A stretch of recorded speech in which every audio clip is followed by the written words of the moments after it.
बनी इसराइल में एक शख्स था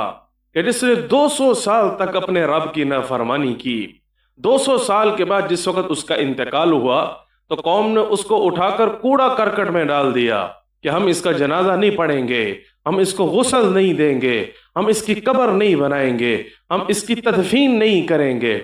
अल्लाह ताला ने हज़रत मूसा अलैहिस्सलाम पर वही नाजिल फरमाई कि उसको उठाओ,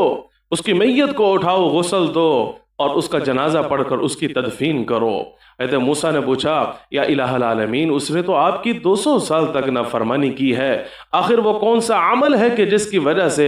आप उस पर इतनी नजर इनायत फरमा रहे हैं और उस पर इतनी रहमत और शफकत फरमा रहे हैं। तो हक़ तआला शानहू ने जनाब मूसा अलैहिस्सलाम से ये बात जिक्र फरमाई कि ए मूसा, तौरात में जहाँ कहीं भी जनाब मोहम्मद रसूलुल्लाह सल्लल्लाहु अलैहि वसल्लम का नाम इसमें गिरामी आता था, ये पढ़ता था, ये हजूर नबी करीम सल्लल्लाहु अलैहि वसल्लम के नाम को चुमा करता था,